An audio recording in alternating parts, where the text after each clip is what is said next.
Vamos a continuar, porfi, porque vamos justillos, ¿vale? Sé que faltan algunas personas, algunos compañeros, pero vamos a seguir. ¿Se me escucha bien? ¿Todo bien, no? ¿Se me ve bien? Vale, genial. Nada, una cosilla, solo un apunte que les quería comentar a los de streaming. Nada más, solamente que no se preocupen, ¿vale? No os preocupéis si veis que nos retrasamos o que no se escucha. Es porque, bueno, al final, pues todo esto tiene sus tiempos y nada, simplemente eso, que seguimos aquí, ¿vale?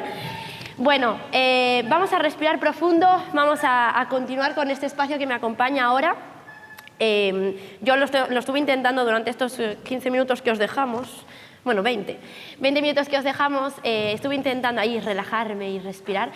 Y no porque me ponga nerviosa, sino por lo que viene, ¿no? Por lo que viene a continuación. Yo os quería contar un secreto antes que nada. Y es que llevo meses pensando por qué la organización quiso contratar a una presentadora ciega para un evento en el que nos están haciendo ver las cosas de otra manera. Porque es como que ceguera y ver como que se me hacía como muy raro, ¿no? Digo, si nos van a hacer ver cosas distintas y yo no veo, pues es contradictorio. Pero desde ayer como que me estoy dando cuenta que estoy empezando a ver mejor, como si estuviera en un quirófano y me están quitando las cataratas, que no tengo cataratas, sabe Dios lo que tengo, ni yo lo sé, pero es como tal cual, o sea, como si me estuvieran quitando las cataratas, ¿no? Y a ver, eso es que de alguna manera estamos tocando puntos, ¿no? Y pensad que sí es cierto, yo al final pues he tenido que aprender desde pequeña a mirar de otra manera, no en el sentido figurado, ¿vale? Ahora estoy hablando en serio, sino que he tenido que aprender a ver de otra manera porque, bueno, pues tal vez por una sensibilidad distinta, sobre todo con los míos, ¿no? Con la gente con discapacidad visual, pero a pesar de todo eso, yo soy la primera que tengo también pues, mis cosillas, mis prejuicios, mis paternalismos, ¿no? Cuando empiezo a trabajar con personas con otras discapacidades, otras características diferentes a la mía, yo he sido la primera que he pecado en esto de decir espera, yo te hago todo, espera, ¿qué hago? Espera, no, ¿y quién soy yo para hacer ese tipo de cosas? Creo que la forma más bonita de aprender es así, es vincularse desde este lugar, ¿no? Desde estos acercamientos que hacemos pues, para vosotros, para la sociedad allá afuera, para todo el mundo, ¿no? Yo cuando lo hago con mis compañeros a nivel teatral, cuando trabajo con gente con discapacidad, cuando lo hago enseñando braille, cuando lo que sea, ¿no? En todos estos ambientes yo aprendo un montón. Y, como os decía, desde ayer aquí veo más. Aunque sigo necesitando el perro para encontrar la salida, no sé el por qué. O sea, no lo entiendo, no hay forma que lo entienda. Nada, realmente los verbos, bueno, antes de deciros esto os digo que vamos a tener un espacio que se llama Diálogos Interprofesionales.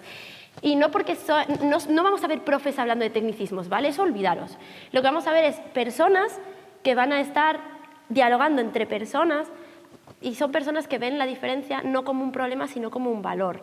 Porque aquí no venimos a arreglar a nadie, sino que venimos a celebrar las cosas que cada cuerpo, cada vivencia, cada persona aporta al hecho sexual humano, ¿no? Los verbos, como decía muy antes Debo, los verbos, yo voy a agregar más verbos si me permites, ser, estar y vivir, son 3 verbos que en cada persona se conjugan diferente.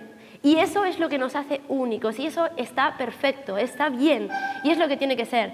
Yo soy una persona acelerada, bueno, inquieta, con más energía que una batería de litio en pleno apogeo, pero con todo eso obviamente tengo mis peculiaridades y yo no quiero ni que me las arreglen, ni que me las cambien, ni que me las modifiquen, ni nada, simplemente quiero que me las celebren, como hacemos con la sexología, como hacemos con la sexología, abriendo el foco y alejándonos de esta mirada capacitista y de paternalismo que os comentaba antes. Y eso es lo que vamos a hacer justo ahora, abrir ese foco y alejarnos de esas limitaciones que se ponen, ¿no? A lo mejor sin darse cuenta, pero están ahí.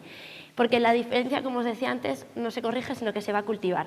Y para eso os tengo que dar paso a Penélope López Vázquez, que es sexóloga y psicóloga, además es la organizadora, una de las organizadoras de la comisión de aquí de las jornadas, y os la quiero dar paso porque si tengo que hablar de la diferencia tenemos que hablar de nosotras dos, ¿vale? Donde yo soy eléctrica, acelerada que, Dios mío, ella trae la calma.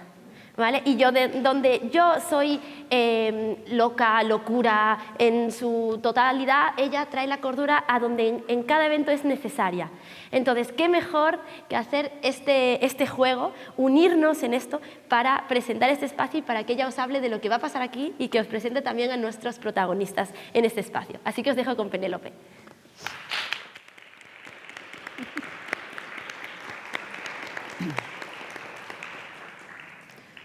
Bueno, buenos días. Espero que estéis a gustito. Gracias, Cori, por esta presentación en la que, bueno, me acabo de sorprender porque no sé yo si soy mucho así, pero si se me percibe así, pues genial. Tenemos que pediros disculpas porque este espacio iba a tener una organización diferente, pero sabemos que la vida trae sorpresas y trae cambios y estamos aquí para adaptarnos a ellos, ¿no?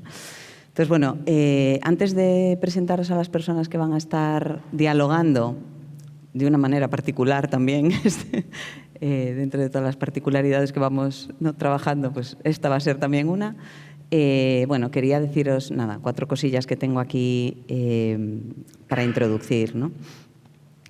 Hemos venido hablando de qué podemos, cómo podemos cambiar la mirada, qué es necesario para que la sexología esta que conocemos, en donde se valora la diversidad, acoja de manera real, ¿no?, las diversidades de todas las personas, con sus capacidades, con sus diversidades funcionales, con todas las diferencias que tenemos. Pero la realidad es que la sociedad como tal entiende la discapacidad como una peculiaridad. Es decir, la sociedad ha hecho de la discapacidad y de la diversidad funcional la peculiaridad, ¿no? Nosotros, con nuestro hecho sexual humano que nos sirve de hilo y de mapa, ¿no?, sabemos que el ser humano está hecho de peculiaridades, de particularidades, y que la discapacidad forma y puede formar parte de ellas, pero no conforman la peculiaridad en sí misma, no es solamente eso, ¿no? Corina hablaba de ser, de existir y de vivir, que son 3 verbos que cada persona conjuga de manera diferente, porque cada persona es única, y en estos 3 verbos cada persona es única. Y aquí estamos para abrir el foco y para celebrar esta realidad, ¿no? Queremos alejarnos de la sociedad capacitista en la que vivimos. Es una sociedad que busca siempre, ¿no?, la capacitación de las personas para producir. Y nosotros queremos alejarnos de ahí, ¿no?, porque queremos mirar desde otro foco y desde otra perspectiva, alejándonos de todo esto que señala siempre las necesidades de modificación porque algo está desviado, las necesidades de arreglo porque algo no funciona como debería de funcionar, ¿no?, y de esta posición de tenemos que educar de manera diferente, ¿no? Entonces, la sexología nos ayuda a comprender que la diferencia es el valor a cultivar. Eso creo que lo tenemos, todas las personas que estamos aquí lo tenemos claro, ¿no?, atendiendo a las particularidades y acompañándolas en lugar de entenderlas como limitantes. Pero yo pregunto, ¿las personas profesionales y como profesionales que somos realmente hacemos sexología con perspectiva de diversidad o solamente añadimos la discapacidad en nuestros planteamientos cuando hay una exigencia, una petición, algo concreto? ¿Seguimos viendo la sexualidad y la discapacidad como gajos separados? ¿O, por el contrario, como dice Silvina, vemos la cotidianidad de la sexualidad en nuestro día a día y la integramos, no como excepcional, sino como algo cotidiano? Entonces, este espacio que vamos a abrir ahora, que es un pequeño espacio de diálogo, ¿no?, busca ser ese lugar en el que nos alejamos del foco de la limitación, que nos salimos del papel de enseñar o de salvar, ¿no?, para iluminar el camino del acompañamiento, de todo esto que hablaba Débora, ¿no?, de escuchar, de mirar y de entender los códigos, para poder celebrar las diversidades y las diferencias como valores añadidos, ¿no?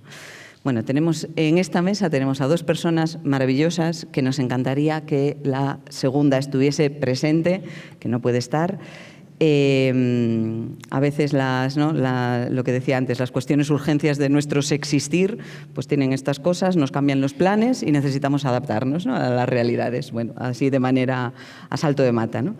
Entonces, quiero presentaros en primer lugar a Guillermo González Antón, que debería de estar, ahí está, hola Guillermo, que es médico, sexólogo, terapeuta sexual y de pareja, máster en sexualidad humana, máster en bioética y derecho, experto en atención sanitaria de la diversidad sexual y de género. Esto ayer me puntualizaba que quería que se supiese que es lo último que ha hecho en su formación para seguir ¿no?, en la brecha y seguir formándose, y forma parte de la Junta Directiva de SEDRA, que es la Federación de Planificación Familiar, es miembro de honor de la FES, coordina el área de ética de la Asociación Sexualidad y Discapacidad, es vocal en la Junta Directiva de la AEPS y es miembro del Comité de Nomenclatura de FLASES. Entonces, hola Guillermo. Hola, te tenemos ahí. Voy a presentar a Silvina y te doy paso. Tenemos a Silvina Peirano, que muchas personas que estáis aquí seguramente la conocéis. Como decía Debo en una entrevista que le hicieron, pues al final es una persona referente en estos temas y es profesora de educación especial con orientación en discapacidad intelectual. Actualmente su actividad docente, ella es docente en ESI y profesorado de educación, en el Instituto Superior de Profesorado en Educación Especial en Buenos Aires, viene desde allí, ha tenido un viaje largo, sí, y lleva la coordinación del Departamento de ESI y Discapacidad en este mismo instituto.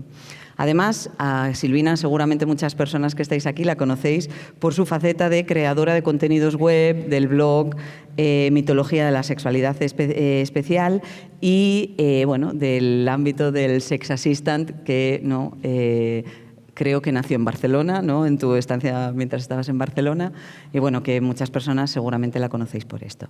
Entonces, bueno, antes queríamos hacer un diálogo, va a ser un poco dificultoso porque tenemos a Guillermo en pantalla, pero bueno, comenzaremos escuchando a Guillermo, le damos un ratito y luego daremos paso a Silvina. Entonces, Guillermo, cuando te apetezca y quieras, por favor.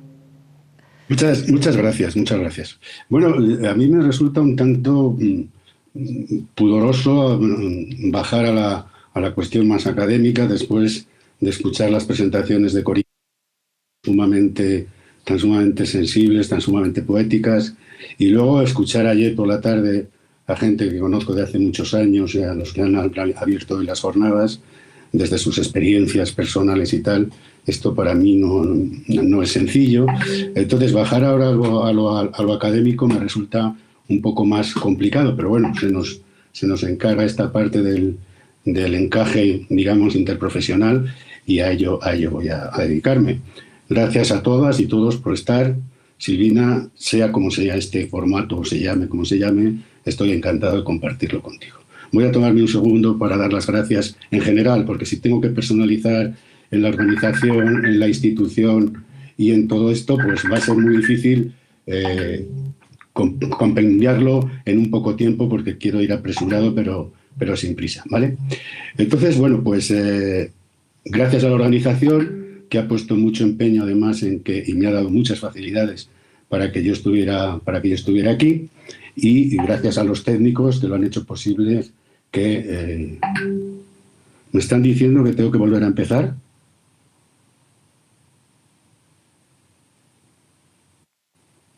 No sé qué está pasando, pero me escriben que se me escucha con eco.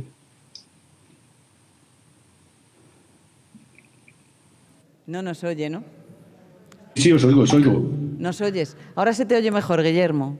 Puedes seguir. Vale. No, decía de dar las gracias genéricamente para no personalizar que las hay muchas personas que se han preocupado porque, bueno, entre otras cosas, un analfabeto informático pueda estar aquí presente, y después pues dar las gracias por el esfuerzo que han hecho en que tuviera este espacio, ¿no? Pedir disculpas a las gentes que me hubiera gustado abrazar y que creo que les hubiera gustado abrazarme, porque por algunas causas de salud pues me están hasta prohibidos los abrazos. Y tengo que deciros una pequeña frustración inicial que siempre tengo en estas intervenciones, de que tengo la sensación de que estamos, bueno, habrá gente indiferente, habrá gente neutra, pero casi siempre estamos los conversos, los que creemos y estamos sensibilizados sobre unas determinadas cuestiones. Yo no sé cuál es el truco para atraer a la gente descreída, para la gente que no cree en todo esto, que lo denosta, que incluso lo quiere obviar, porque es donde tendríamos que incidir para conseguir esto. Bueno, los renglones torcidos de Dios, de Eros, yo pensé primero que era una paráfrasis, luego me di cuenta que efectivamente en mi obcecación me había olvidado que Eros es un dios de los más potentes, o sea que nada tiene de paráfrasis, siempre es razonable que los renglones torcidos de Eros, que no solo son torcidos, sino que son a veces enrevesados, se cruzan, se cortan, se impiden, se frenan, con lo cual me parece tremendamente atinado. Tanto es así que creo que en la descripción que hacen los organizadores de la temática que se va a plantear, solo en el desarrollo que hacen de la presentación de las jornadas, se podría basar prácticamente toda la narrativa de estas jornadas y de este debate. Mirad, yo me he propuesto un objetivo que no es ni siquiera sexológico, ni siquiera científico, es pedagógico. Mi objetivo fundamental es que como dijo este pedagogo ya del siglo XVI-XVII, para aquel que consiga que los miedos se mantengan alejados de las pequeñas raíces de la certeza, habrá ofrecido algo grande. No creo que ni la ciencia, ni siquiera la ética, vaya a dar soluciones a todos los dilemas que se plantean. Y más que a dilemas que se mueven entre blanco y negro, a todos los problemas que se plantean. Pero mi objetivo sería, en cuanto a la sexología como profesión, generar conocimiento, y alguien ya ha dicho, y socializarlo, difundirlo, porque me temo que mucho del conocimiento que se genera en sexología muere en una endogamia profesional y una endogamia académica que no sale y ni siquiera llega a las personas que han sido objeto de investigación para que sepan pues, lo que hemos podido descubrir. Y otro punto interesante que me interesa mucho personalmente es generar buenas prácticas. Buenas prácticas, la buena praxis es lo que da confianza en una profesión y lo que nos ayuda a confiar en ella y que tenga un valor intrínseco dentro de la sociedad. Creo que tenemos más reconocimiento social que institucional. Seguimos siendo una especie de pseudociencia, seguimos siendo una especie de hijo adoptivo de la medicina, de la psicología, es en el mejor de los casos, sino un hijo bastardo, un hijo intruso. Y además en un contexto que yo llevo dándole vueltas y más todavía en el hecho de la diversidad funcional, de un Eros que se está satanizando, es decir, bueno, estos miedos que se tiene, que el despertar de Eros en las personas con diversidad funcional, fundamentalmente con discapacidad intelectual y de desarrollo. Cupido, que es su equivalente en romano, pero que se está romantizando. Yo entre Cupido y Eros veo una gran diferencia. Cupido siempre lo veo en esa imagen de querubín rebordete que tira flechas a veces sin ton ni son y que no sabe ni dónde van ni qué consecuencias van a tener. Y Tánatos, que me parece muy importante contar con este final de la vida, que es el dolor y la muerte, se sacraliza. Es decir, bueno, bastante tenéis con lo que tenéis para que encima exijáis, pues no sé, una interacción erótica, una interacción amorosa, todo este tipo. Entonces, quiero decir que este halo, digamos, esta sombra que transversaliza casi todo lo que tiene que ver con la sexología, pues tiene mucho de satanizado, en otros casos romantizado, se romantiza hasta las enfermedades y, por supuesto, con una sacralización de la muerte que es que nos ha costado hasta conseguir sacar una ley de eutanasia que no significa que otra cosa que la buena muerte un tiempo y no ha sido fácil. ¿Y cómo quiero hacer esto? Pues mirad, yo quiero dejar tres ideas y conceptos que para mí tienen gran importancia, como son la ciencia, como son los derechos y el derecho, y como son la ética, que para mí personalmente es mi adicción, ¿no? Las cuestiones éticas. La ciencia, en el siglo XX ya, todo el siglo XX, la ciencia, tanto la social como la sexológica, se han arrogado ya el derecho un poco a decirnos cómo debemos vivir, ¿no? Cómo debemos vivir, qué es lo que está bien, qué es lo que está mal. Como decía Penélope la de hoy, no Penélope la del viaje a Ítaca y mujer de Ulises, sino la de hoy, ya decía que no sea un gajo pegado, es decir, que no haya que meter a presión la sexualidad de las personas con diversidad funcional después de que hablemos de de la sexualidad de las personas supuestamente capacitadas. También se han dicho que todos tenemos alguna discapacidad. Yo ya os he confesado algunas y podría seguir con una retahíla más, ¿no?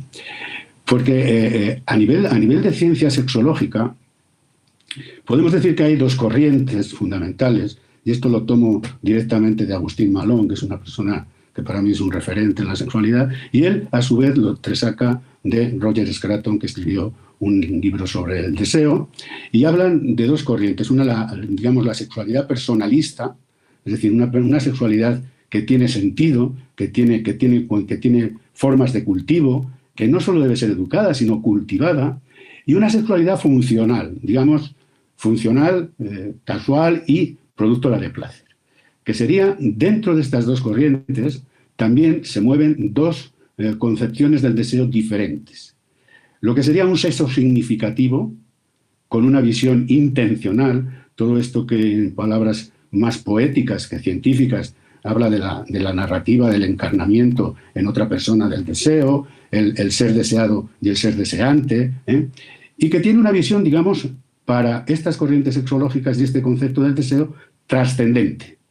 ¿Qué quiere decir con esto de trascendente? Pues que tiene mucha importancia y que incluso sería objeto de una ética especial sexual, para compararla con otra concepción del deseo, que sería el deseo, el sexo casual, el sexo hedónico, que tiene una visión sensualista. Sobre esta visión sensualista se dice que tiene cierta intrascendencia, es decir, todas las relaciones sexuales son buenas, al menos neutras, siempre y cuando las dos personas consientan y siempre y cuando esté en el mundo de la caricia, de la corporidad exclusivamente. Estas dos son las corrientes sexológicas y realmente no os voy a repasar el hecho sexual humano, que es de todos conocido, porque es, digamos, nuestra episteme, nuestra forma de trabajar, decía, el hilo conductor de todo esto, pero sí quería hacer un pequeño apunte sobre este derecho sexual humano, porque verdaderamente con toda la sexuación, la vivencia de la sexualidad, incluso esa explosión erótica que tenemos para expresarnos, y dentro, sin olvidarnos del contexto sociocultural que debemos gestionar democráticamente, acaba siendo lo que somos, no solo lo que tenemos, sino lo que somos y cómo existimos. Y quisiera hacer otro apunte más, que cuál sería un poco el objeto de la ciencia sexológica, que es darle coherencia a todo esto, que a veces no lo resulta fácil, y que sea inteligible para todo el mundo. O sea, que se universalice el hecho de que el hecho sexual humano, valga la redundancia, es un hecho cultivable, es un hecho educable, por supuesto, y es un hecho positivo dentro de la personalidad humana. Y todavía quiero decir una cosa más. Nos preocupamos mucho, sobre todo cuando hablamos de la educación de las sexualidades, de los que vienen. Ponemos un foco en la infancia, la adolescencia, la juventud, y parece que ahí nos detenemos, porque es verdad que hemos sentado, si lo hemos hecho bien, unas bases importantes, pero también hay que atender a los que están ya. A los que están ya aquí, a los que ya viven su sexualidad de una forma, digamos, íntegra, y por supuesto a los que se van. ¿Por qué digo esto de los que se van? Porque mira, yo como médico observo cómo llegados a una situación de dolor, de enfermedad crónica, de las puertas de la otra vida, si la hay, se les olvida rápidamente. Se les olvida rápidamente y entonces nadie quiere molestar a un enfermo terminal, las propias parejas, amigos, tal, hacen una cierta distancia con la buena intención de no hacer mal. La pareja muchas veces tiene miedo, que si con los tubos, que tal, y si le pasa algo por la cita. No sé, no creo que las personas en general de cuidados paliativos estén pendientes de coitos y cosas de estas, pero sí están pendientes del acercamiento, de la caricia, de la ternura. Yo siempre suelo decir una pequeña brutalidad, digo, mire, si no tenga usted miedo, sobre todo pues infartados, de estos que tienen miedo a que la excitación les pueda llevar a una situación crítica. Yo preferiría morir en el abrazo de una persona querida que me dé un chusco subiendo una cuesta y me quede tieso. O sea, de todos los posibles riesgos que puedo correr, prefiero correr el riesgo de la erótica, de la sexualidad, por supuesto, ¿vale? Y todo ello, como decía Penélope, la de ahora, no la de Ulises, rodeado de algo que no hay que meter a presión como un ajo, que es la diversidad funcional.